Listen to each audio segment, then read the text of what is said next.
Hi guys, Freddy here. Welcome back to another modern RPG, and this time I'd like to present this, Salvage Union. Now this is me getting to the physical copy of it that's just come through, as the Kickstarter started delivering. But I've covered this before. I did a coverage of the Quick Start version and a rules breakdown. And I was so impressed with those that I backed the Kickstarter, especially as I was a big fan of Leyline, one of the writers of this, who did the wonderful Shadow of Mog RPG, which was very much a free-form board game kind of RPG that you could just sit down and play, rather than having to plan out adventures and things. A fabulous, fabulous idea. And this, likewise, is absolutely brilliant, although it's not quite what I expected. They made some changes, and that's made me less keen on the whole thing, but it's still a great game for what it is. That's just not quite for me. The other thing that I'd like to get out of the way, another slight complaint, and I know people don't like me complaining. I've been heavily criticised for talking about these kind of things on videos before, but I want to be upfront and open about it because I do feel like I backed this game publicly, and I do want to be open about problems with it. And that is, the physical copies of this were supposed to get sent out last December, and that's them just coming out now, the following September, so it's some 9 months late. Now, they have been absolutely brilliant with their communication. They've kept us up to date, shown us when it's going to the printers, kept us really, really updated, and it's been revised and improved. They've used that time to make a better game. But I wanted to be completely open that it is very, very late. But anyway, let's have a look at Salvage Union. So, this is Salvage Union, which came out this year, 2023, from Leyline Press. And first of all, the presentation is absolutely gorgeous. I love the cover, looking very much like a Haynes sort of manual.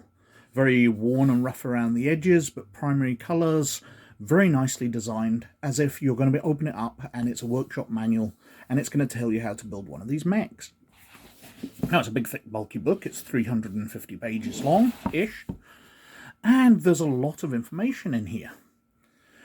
Now, I have my problems with this game, which we will come to, but let's have a look at the back cover first of all. Salvage Union is a post-apocalyptic mech tabletop role-playing game. You play as a salvager mech pilots who scour the wasteland for salvage in scrap-built mechs. Set in a scarred world ruled by corporations whose denizens lived in isolated mega-settlements known as Arcos, the Corpos control the vast majority of arable land and resources and have a constant hunger for power and control.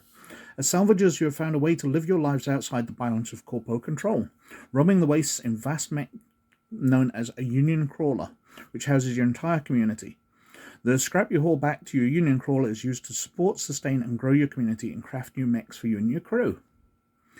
As you explore the wastelands for scrap, you'll encounter wastelanders, raiders, mutants, biotitans, alien meld, and corpo forces all fighting for survival in this hostile landscape. Will you salvage enough scrap for you and your community to survive in the wastes or fall prey to its dangers? Inside you'll find all the rules you need to run and play the game for 3 to 6 players. Full scenario, the downing of the Actius. A simple D20 variable resolution mechanic powered by the Quest RPG. Rules to craft and customize your mech from 30 different mech chassis, 150 plus mech systems and modules, which is absolutely lovely. Rules to create your salvager pilot from 6 core classes, 5 hybrid classes with 80 plus different abilities, 40 pieces of pilot equipment to customize with.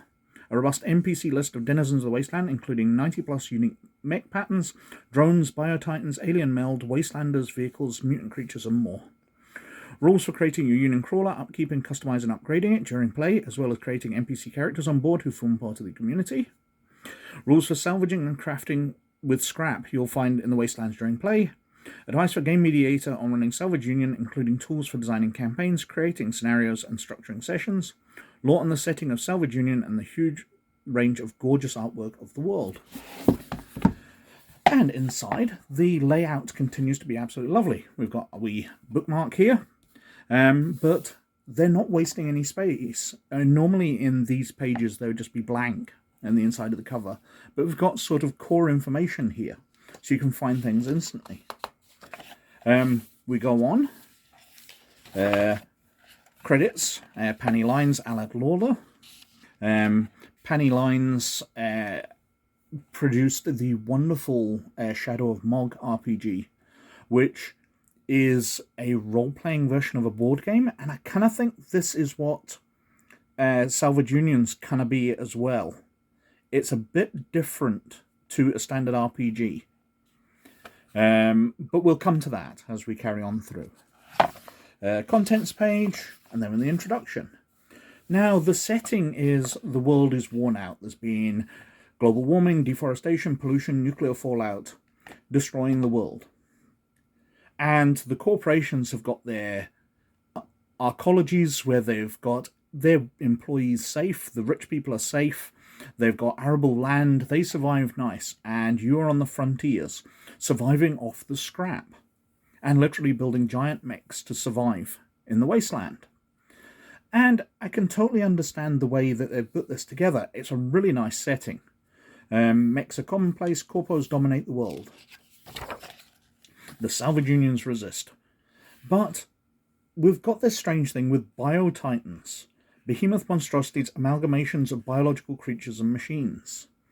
And then we've got the meld, our intelligent alien entity made up of a neural network of nanites. These feel put in, where the setting of the corporations destroying the world and people living on the fringes and fighting the corporations and surviving off the scrap feels a really solid idea.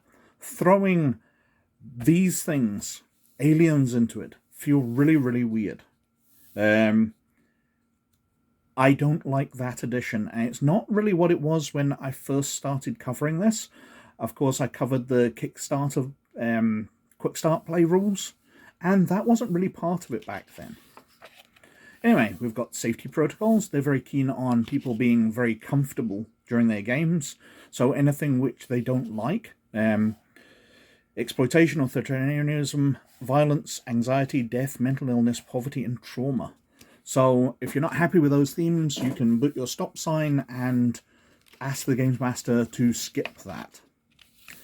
We've got how to play section. As I said, the artwork's absolutely lovely. Lots of mechs in a very barren world. We've got the pilot bay, walking you through character creation. Now, one of the things which we note here is, while we've got choose your motto, choose your keepsake, there's not any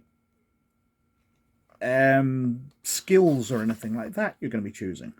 Player stats explained. Hit points, abilities, inventory slots. You've got the pilot classes, hybrid pilot classes, because there aren't really any skills in here. We've got the abilities, which are kind of like feats, but there's no stats or skills. So while we choose the engineer, and we can choose to have mass field maintenance, jury rig, talk shop, auto turret, there's nothing for you to really have a charisma roll to befriend somebody, or you meet somebody and you want to convince them to do something instead of fighting the mech. There's talk shop, where you can build rapport and ask favors of other mechanics, salvagers, and workers. But that requires action points to use. You can't just roleplay things out, particularly roll on your stats to have a charismatic character or a strong character. They're all going to be very samey, just down to their abilities. Anyway, we've got the mech skill tree, or ability tree, advanced engineers, we've got hackers, haulers, salvagers, scouts,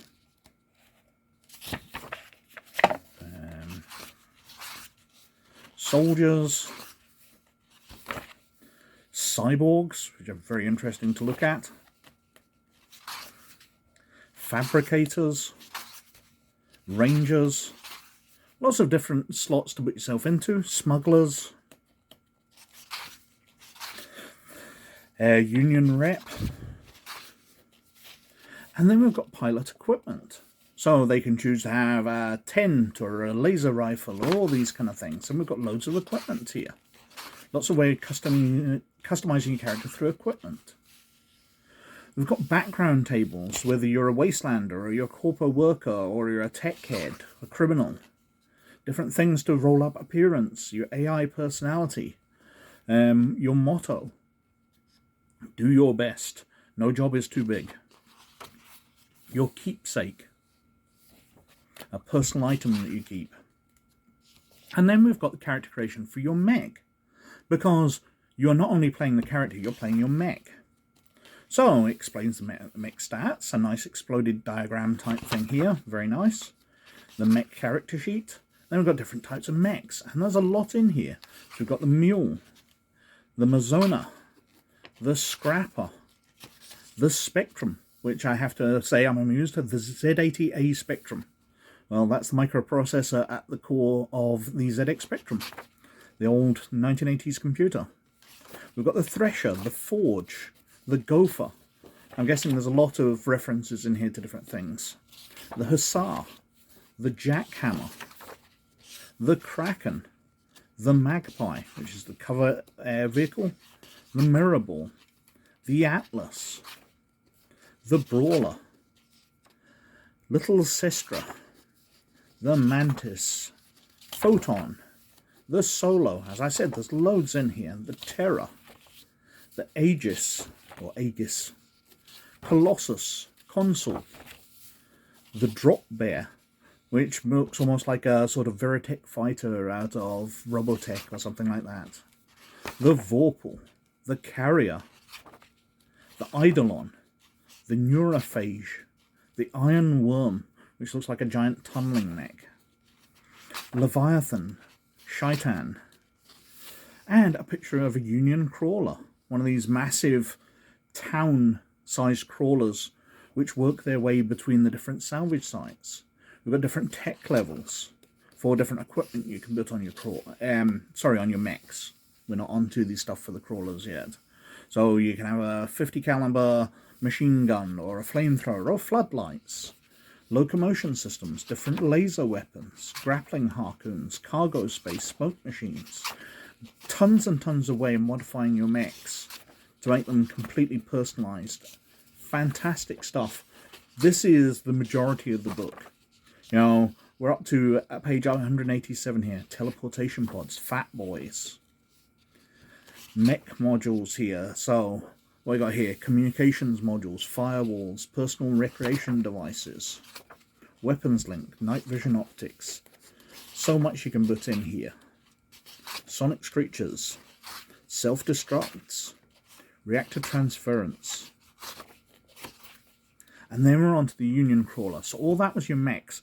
We're 350 page book, and 212 we've come to the end of creation of just your character and your mech.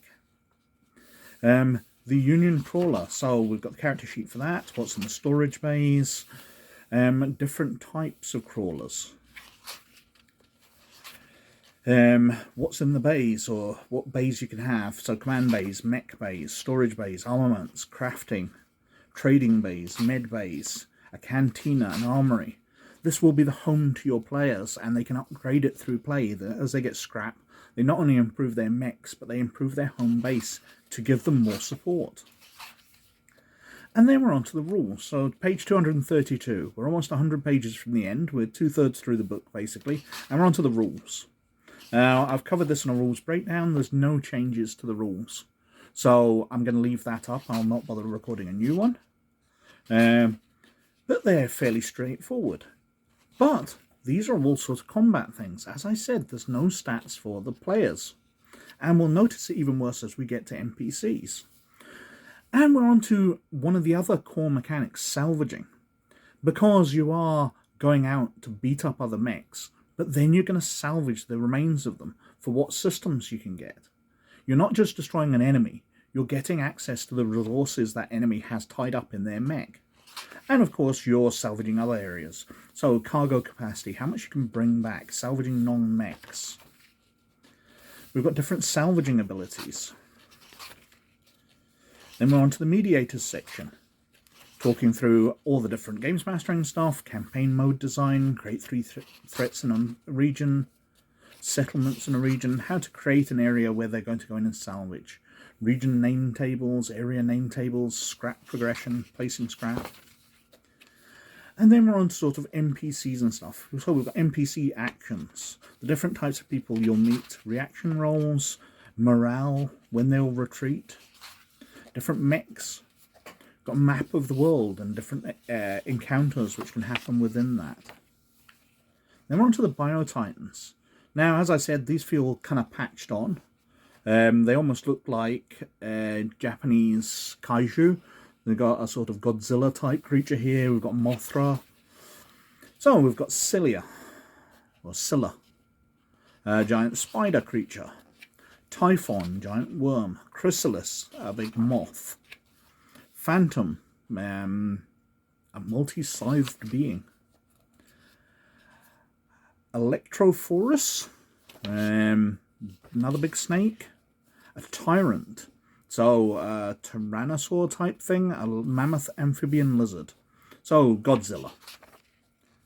We've got Meld, the intelligent nanite alien entity, and what they can do. You know, Meld can make up these different creatures, including a Meld behemoth with tendrils and assimilation. We've got different vehicles in here, so drones, walker drones. Different creatures, so irradiated scorpions, carrion birds, wasteland bear, mole bear. And people. So these are the generic NPCs you might use. And they have a single ability, single item of equipment, and hit points. They have no skills at all. So you can't have a con man who's going to come up and try and con people. Unless you just decide that they do. You know, you can't create characters which are a bit slippy, and characters the players will have to work out that they're lying to them, because the game just doesn't really support that. We've got mobs, because obviously a small person against a giant mech isn't going to stand much chance, but a group of people can fight a mech. And then we've got sample adventure, Drown of the Actios, or Actichos. This is the same adventure that's in the quick start rules. I'd have liked to have seen a different one, but it's a nice solid adventure, allowing you to go in and fight some bad guys and salvage some stuff. And then right at the back here, we've got keywords and traits, sort of telling you the language of the system and the language of the world, and a lovely index. One of the things I'm kind of amused at is there are certain things blanked out in the index, and if you go to that page, there will be something blanked out on the page. So different technology, which I don't know whether they had put it in and removed it during playtesting, or they always designed it to have these things. But various things blanked out. It's a very nice little touch to make it look like somebody's scored something out just because it's not available. And we've got the tables at the back here, so you're not searching through the middle of the book for NPC actions, reaction rolls, morale, the core mechanic tables, group initiative, retreat tables, critical damage, critical injury, reactor overload, area salvage, and mech salvage. Now, it's a very lovely little game, but it's not really a role-playing game. What this strikes me as is a miniatureless version of something like Battletech, where you are fighting different giant mechs against one another. And there's no role-playing aspect to it as such, but it is in the mind. Now, I really like that idea. It's not what I thought the game was going to be, though. While I love myself some Battletech, I love all the sort of miniature war games and things, the idea of being able to just sit down with some character sheets and fight battle mechs or giant mechs against one another is a really, really cool idea. But the game world kind of asks for more role-playing. I think there could be so much more. I really do like the fact there's so much to modify your characters with, so much equipment, many ways of modifying your mechs and making them interesting and customizing them, and changing your home base. It's all fabulous world-building stuff. I just would kind of like a bit of a role-playing game built in here as well, which just didn't happen. But what it is a very nice tactical battle game. Anyway, I think I've probably whittled on for quite long enough, so thank you very much for watching. But as always, most of all, you look after yourselves, and I'll catch you later. Bye now.